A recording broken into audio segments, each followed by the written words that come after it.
This still doesn't feel real. I keep replaying that night in my head like a bad movie I can't shut off. Mark and I were celebrating our 5th wedding anniversary. I'd been planning something special for week's dinner, a surprise weekend trip, everything. But 2 days before our anniversary, Mark told me he'd be working late that evening because his company was closing a big deal. He promised we'd celebrate that weekend instead. I was disappointed, but I tried to be understanding. So I decided to surprise him instead, cook his favorite meal, decorate the living room with candles and photos from our wedding day, and have everything ready when he came home. My sister Lena came over that afternoon to help me set up. She'd always been close to both of us, maybe too close sometimes, but I never thought much of it. We finished decorating around p.m., and she said she'd go home to change before joining us later for dessert. By 8:30, Mark still hadn't come home. He wasn't answering calls or texts. I started to worry, or maybe I just felt stupid for trying so hard.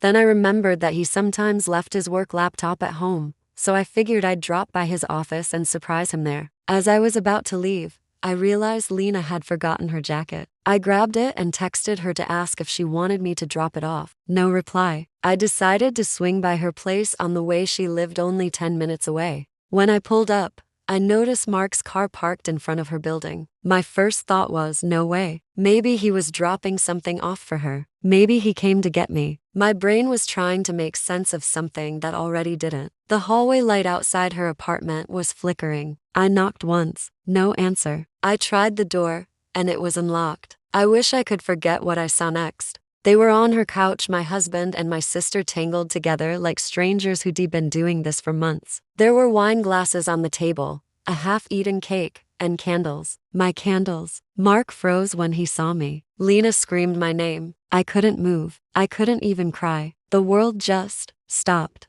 He tried to speak first. It's not what it looks like, but his voice cracked halfway through the sentence. I remember just staring at him and saying, "It's our anniversary. That's all." Then I walked out. The next few days were a blur of phone calls, apologies, and excuses. Lena said they'd been emotionally close for months, that it just happened. Mark swore it was a mistake, that he'd been confused, that I'd been distant lately. I didn't scream. I didn't throw anything. I just packed my things and left. My parents begged me not to ruin the family, but the truth is, they ruined me first. Now, 3 months later, the divorce is almost final. I haven't spoken to my sister since that night. Sometimes I wonder if they race still together, but then I realize it doesn't even matter. Because that night, I stopped being the woman who begged for love. I became the woman who refused to beg for respect. Edit or update. I got a new apartment, started therapy, and even signed up for pottery classes. Healing is slow,